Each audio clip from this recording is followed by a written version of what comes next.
Hello students, welcome to your favorite YouTube channel Physics Classes Madhepura by Pranav sir. In previous video, we have explained about unit of length, measurement of length. Okay, the measurement of length by meter scale, and also explain principle of vernier. So today I am explaining you vernier calipers. Vernier calipers. Vernier calipers is an instrument through which we measure small length. Okay. Vernier callipers या slide callipers, इसको हम लोग slide callipers भी बोलते हैं, vernier callipers भी बोलते हैं और स्लाइड कैलिपर्स भी बोलते हैं, ठीक ना। अब ये वर्नियर कैलिपर्स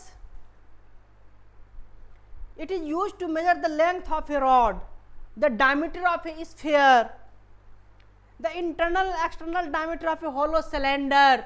इस सब का यूज हम लोग इस वर्नियर कैलिपर्स से करते हैं। So in this figure, vernier calipers consist of a long and thin steel strip provided with a jaw J1 and J2. ये दो जबड़ा है, दो jaw है J1 और J2, that is movable jaw. वो क्या है? movable jaw है।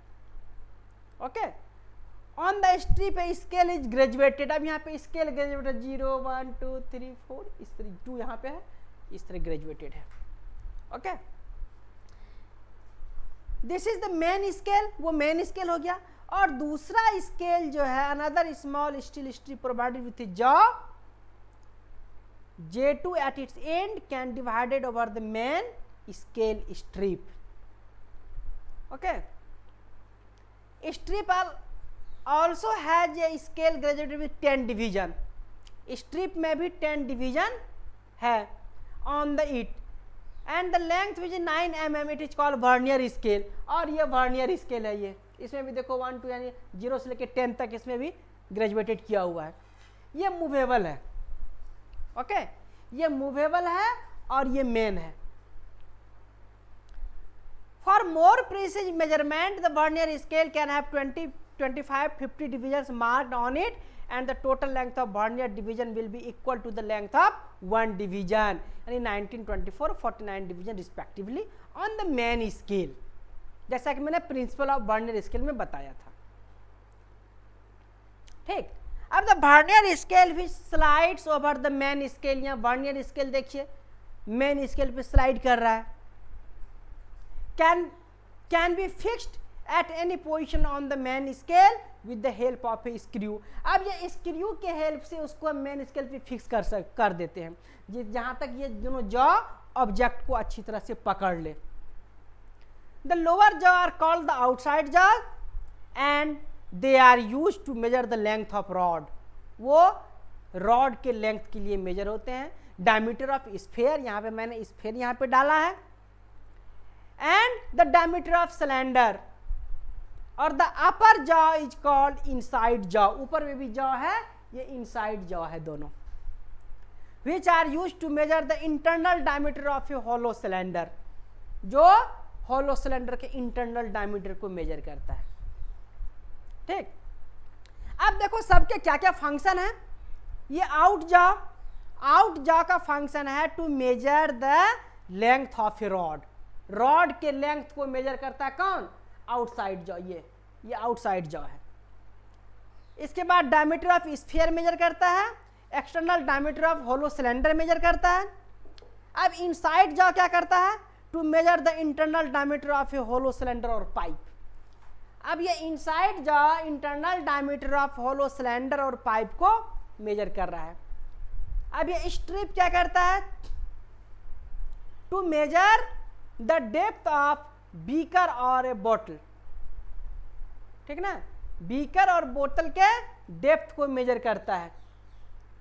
Main scale to measure the length correct up to 1 mm, 1 mm के लेंथ तक को वो मेजर कर सकता है। और vernier scale help to measure the length correct of 0.1 mm, क्योंकि इसका लिस्ट काउंट 0.1 mm है। 0.1 mm को हेल्प करने में मदद करता है कौन? Vernier scale. ठीक, अब यहाँ पे least count of vernier calipers क्या हो जाएगा? Value of one main scale division by total number of division on vernier. अब यहाँ पे इसका लिस्ट काउंट निकालेंगे, LC of vernier scale, LC of vernier scale value of one main scale division, value of one main scale division by total number of division, total number of division on vernier scale. Vernier scale पे total कितने division हैं उसको हम divide कर देंगे तो क्या निकल जाएगा? लिस्ट काउंट निकल जाएगा। यानी मेन स्केल पे कितना आ रहा है, ओके, और total number of division vernier scale पे यहाँ पे 10 है, और 10 से उसको क्या कर देंगे? डिवाइड कर देंगे, तो वो हमारा निकल जाएगा least count of vernier calipers. अब देखो, अब इसमें एरर है, जीरो एरर। जीरो एरर किसको बोलते हैं? On bringing the movable jaw J2 in contact with the fixed jaw J1। ठीक, ये फिक्स्ड जॉ है J1, जब J1 के कांटेक्ट में हम J2 को लाते हैं तो zero mark of the vernier scale should coincide with zero mark of the main scale. तो वर्नियर स्केल का जीरो जो है वह मेन स्केल के जीरो के सामने सामने होना चाहिए, should be coincide with zero mark of the main scale. In this position, the 10th division of the vernier calipers coincide with the 9th division of the main scale. If it is so, the vernier is said to be free from zero. यदि ऐसा होता है तो उसमें zero error नहीं है। बात आई समझ में?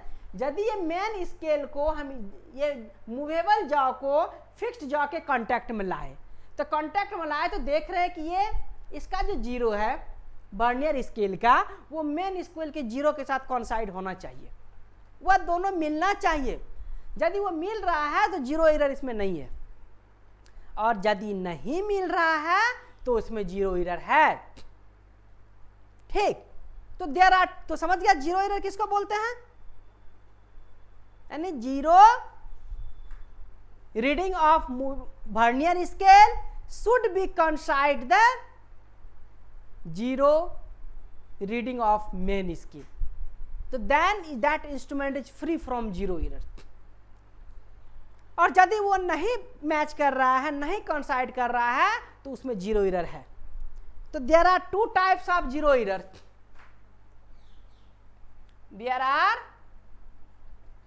To types of zero error. पहला positive zero error, positive zero error. दूसरा नेगेटिव जीरो एरर। अब पॉजिटिव जीरो एरर किसको बोलते हैं? जब हम दोनों जॉ को एक साथ लाते हैं। ठीक, जब हम दोनों जॉ को एक साथ लाते हैं तो यदि जीरो मार्क वर्नियर स्केल का मेन स्केल के जीरो मार्क के राइट साइड हो तो उसको क्या बोलते हैं? पॉजिटिव। जैसे कि फॉर एग्जांपल यहाँ पे हम ये फिगर से समझा देते हैं, ये हो गया। ठीक, ये मेन स्केल हो गया,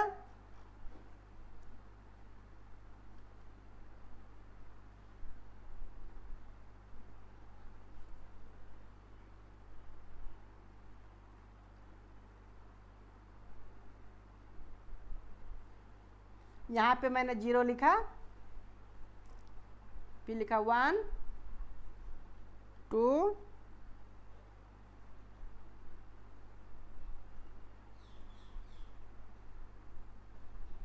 ओके, मान लो सपोज दैट इससे कर दिए। और जब हम यहां से वर्नियर स्केल को जब मैं लाया,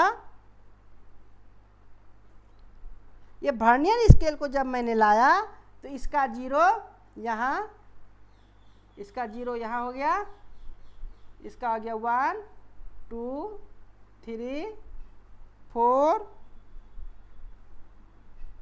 5 6 इस तरह हो गया। तो यहाँ पे इसका जीरो इस जीरो के राइट साइड है, तो इसको बोलेंगे पॉजिटिव जीरो एरर। इसको क्या बोलेंगे? Positive zero error. और यदि इसके वो लेफ्ट साइड हो तो उसको क्या बोलेंगे? Negative zero. ये पॉजिटिव जीरो एरर हो गया। Positive if zero of vernier scale is right side the zero of main scale that is positive zero error. वह इंस्ट्रूमेंट पॉजिटिव जीरो एरर हो गया। और नेगेटिव जीरो एरर कैसे होगा? यहां पे देखिए,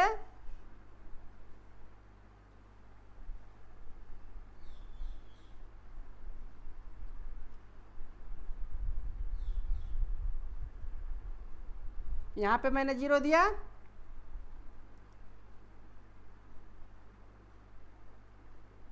और यहां पे इसको रखा, तो ये हो गया।